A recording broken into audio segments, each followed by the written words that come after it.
இப்போ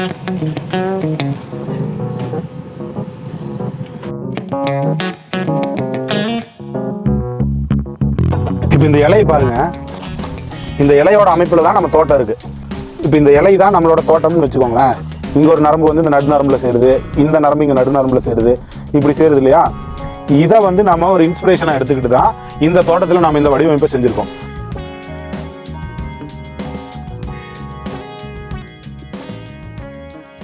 ஒரு 10 நாட்களுக்கு முன்னாடி நம்ம வேலை செஞ்சுட்டு இருக்கிற இந்த ஆந்திரா சைட்டில் இந்த பண்ணைக்குட்டையை நம்ம வெட்டிட்டு இருக்கிறப்போ யாராவது வந்து சீக்கிரம் தயார் செய்யுங்க பண்ணைக்குட்டையை, சீக்கிரமாக இந்த பண்ணைக்குட்டை நிரம்ப போகுது அப்படின்னு சொல்லியிருந்தாங்கன்னா கண்டிப்பாக நாங்கள் நம்பியிருக்க மாட்டோம். காரணம் என்னென்னா, நாங்கள் இந்த பண்ணைக்குட்டையை தயார் செஞ்சுட்டு இருக்கிறப்போ எங்களுக்கே ஒரு 25% தான் இந்த பண்ணைக்குட்டைக்கு மழை நீரானது வந்து சேருங்கிற நம்பிக்கை இருந்துச்சு. காரணம், இங்கே இருந்த கிராம மக்கள் எல்லாம் இங்கே இருந்த மழைப்பொழிவை பற்றி சொன்ன தரவுகள் அந்த மாதிரி பெருசாக மழைப்பொழிவே இல்லை அப்படின்னு. இந்த பண்ணைக்குட்டையை நாங்கள் தயார் செய்யும் போது எப்படி இருந்துச்சுன்னு காமிக்கிறேன் பாருங்க.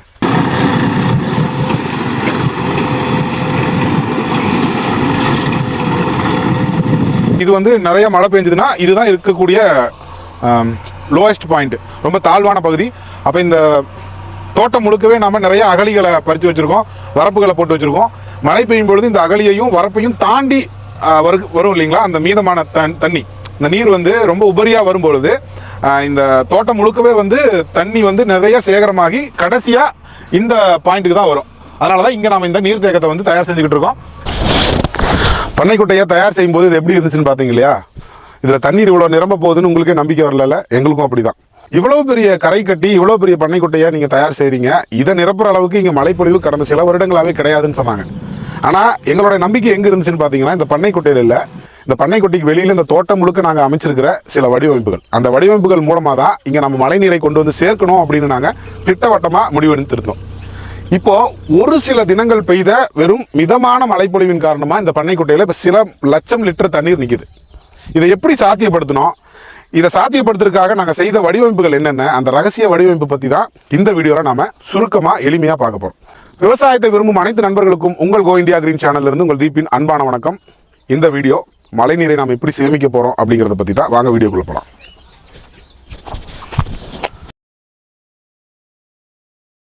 இந்த தோட்டத்தோட டாப் பாயிண்ட்டுக்கு போய் அங்கிருந்து இந்த தோட்டத்தை நாம எந்த மாதிரியான வடிவமைப்புக்குள்ள கொண்டு வந்திருக்கோம், மழைநீரை சேமிப்பதற்கு பர்டிகுலரா எங்கெங்கெல்லாம் நம்ம அகழிகள் எடுத்திருக்கோம் அப்படிங்கிறத பத்தி தான் பார்க்க போறோம். வாங்க.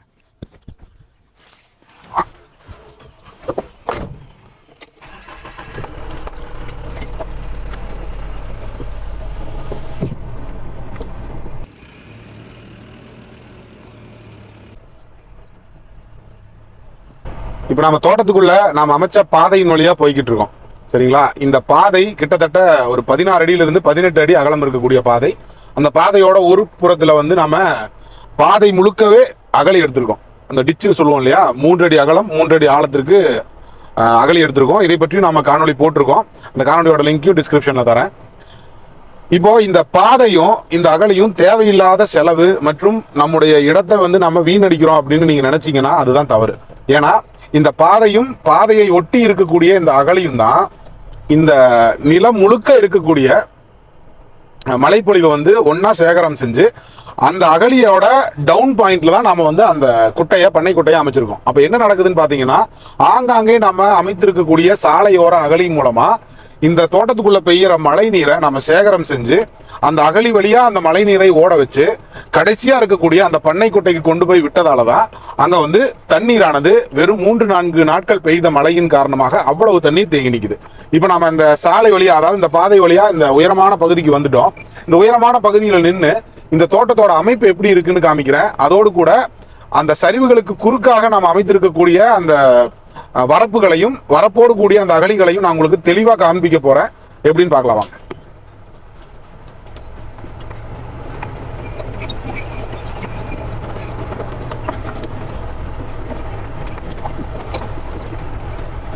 நம்ம கோ இந்தியா கிரீன் நிறுவனம் எங்க போய் எப்படிப்பட்ட நிலத்துல வேலை செய்தாலும் 2 குட்டைகள் அமைப்போம். அதாவது பிரதான குட்டைகள் 2 குட்டைகள் அமைப்போம். ஒன்று அந்த நிலத்தினுடைய உயரமான புள்ளியில் அமைப்போம், இன்னொன்று அந்த நிலத்தினுடைய தாழ்வான பகுதியில் அமைப்போம். இந்த உயரமாக அமைக்கக்கூடிய அந்த பண்ணைக்குட்டையில வந்து பிளாஸ்டிக் ஷீட் எல்லாம் போடுவோம். அந்த பிளாஸ்டிக் ஷீட் போடுற அந்த குட்டையில இல்லைன்னா கட்டடம் கட்டுவோம், அந்த குட்டையில இருந்து தான் நம்ம நீர்ப்பாசனம் பண்ணுவோம். ஏன்னா கிராவிட்டிக்கல் ஃபோர்ஸ்ல வந்து நமக்கு ஈஸியா நீர்ப்பாசனம் செய்யலாம். அந்த தாழ்வான பகுதியில் இருக்கக்கூடிய பண்ணை குட்டையில தான் அந்த தோட்டத்துக்குள்ள பெயர எல்லா மழை நீரையும் கொண்டு போய் சேகரம் செய்யற மாதிரியான வடிவமைப்புகளை செய்வோம். அந்த வடிவமைப்பை பத்தி தான் இப்ப சொல்ல போறேன். இந்த தோட்டத்தோட அமைப்பு எப்படி இருக்குன்னு பாத்தீங்கன்னா, ஒரு தாமரை இலை மாதிரி இருக்கும். இப்படி தாமரை இலை நீங்க பார்த்துருப்பீங்கன்னு நினைக்கிறேன். இந்த மாதிரி இருக்கும். இது வந்து கிழக்கு பகுதி, இது மேற்கு பகுதி, சரிங்களா? இப்போ நான் நிற்கிறது பார்த்து பார்த்தீங்கன்னா கிழக்கு பகுதியோட ஃபென்சிங் ஓரமாக நின்றுட்டு இருக்கேன். இப்போ இந்த வேலியானது பார்த்தீங்கன்னா நம்ம தோட்டத்தோட கிழக்கு புறத்தில் இருக்கக்கூடிய வேலி. இதே மாதிரி மேற்கு புறத்துலையும் வேலி இருக்கு. அதை இப்படி அமைச்சிருக்குன்னு சொன்னேன் இல்லையா?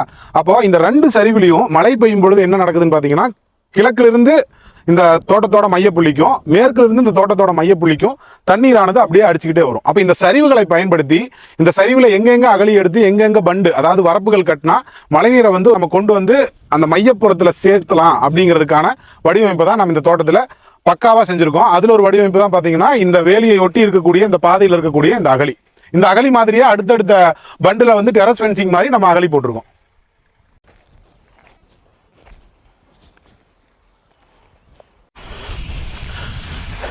இப்போ இந்த தோட்டத்தை வந்து இந்த மழைநீரை சேமிப்பதற்கான ஒரு வடிவமைப்புல கொண்டு வரும் பொழுது நாம புதிதா எந்த பொருட்களுமே இந்த செயல்பாட்டுக்காக வெளியிருந்து நம்ம வாங்கல.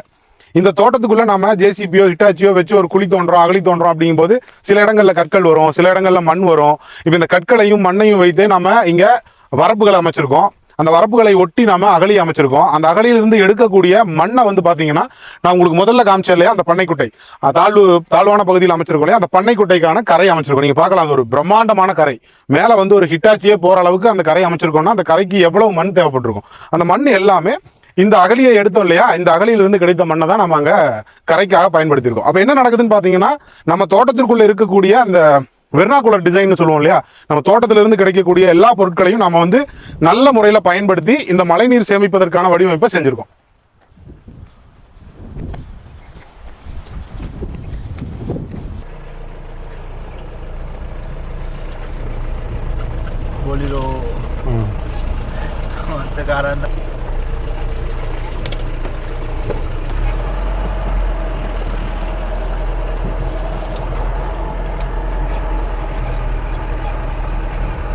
இப்போ உங்களுக்கு தெரியுற இந்த பாதை தான் பாத்தீங்கன்னா நம்ம தோட்டத்தை சரிபாதியா 2 பாதியா பிரிக்கக்கூடிய பாதை.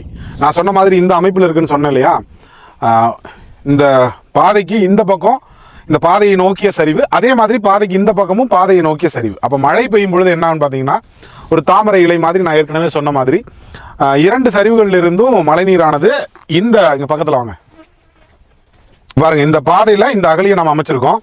இந்த அகழியில குறுக்க இந்த வரக்கூடிய இந்த சாலையை வந்து தடுத்து நிறுத்திடக்கூடாது அப்படிங்கிறதுக்காக இந்த அகழியும் அந்த அகழியும் சேருகின்ற ஒரு இடத்துல வந்து நம்ம ஆர்சிசி பைப், சிமெண்ட் பைப் வச்சு ஒரு பாலம் மாதிரியான அமைப்பு அமைச்சிருக்கோம். இந்த வடிவமைப்பை பத்தி நம்ம ஏற்கனவே ஒரு வீடியோ போட்டிருக்கோம். அந்த வீடியோவோட லிங்க்கும் டிஸ்கிரிப்ஷன்ல இருக்கு. இப்போ இந்த அகழி மூலமா தான் நம்ம 2 சரிவுகள்ல இருந்து வரக்கூடிய மழை நீரை நம்ம சேமிச்சு இந்த அகழி வழியா அந்த பண்ணைக்குட்டையை நோக்கி நீரை கொண்டு போய் சேர்க்க போறோம். இப்போ இந்த இலையை பாருங்க, இந்த இலையோட அமைப்புல தான் நம்ம தோட்டம் இருக்கு. இப்போ இந்த இலை தான் நம்மளோட தோட்டம்னு வச்சுக்கோங்களேன்.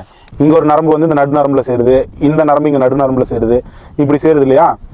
இதை வந்து நம்ம ஒரு இன்ஸ்பிரேஷனா எடுத்துக்கிட்டு தான் இந்த தோட்டத்தில் நம்ம இந்த வடிவமைப்பை செஞ்சிருக்கோம். அப்போ இந்த சென்ட்ரல் இருக்கிற இந்த மெயின் நரம்பு இருக்கு இல்லையா, இந்த பிரதான நரம்பு தான் நம்ம தோட்டத்தில் நடுவில் போகக்கூடிய இந்த பிரதான பாதை.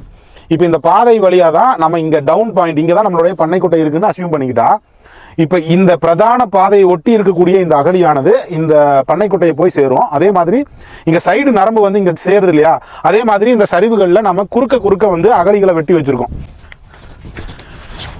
இந்த மாதிரி அகழிகள் இங்க வந்து இந்த பிரதான பாதையில சேருது. அதே மாதிரி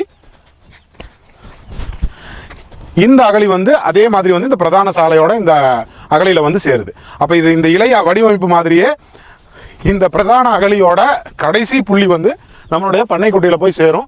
அதனால உங்க தோட்டத்தில் பெய்கிற எல்லா மழை நீரும் ஒரு சொட்டு கூட மீதியாகாம உங்க நிலத்திற்கு கீழே இறங்கினதுக்கு அப்புறம் மீதம் இருக்கக்கூடிய நீர் பண்ணைக்குட்டைக்கு போயிடும்.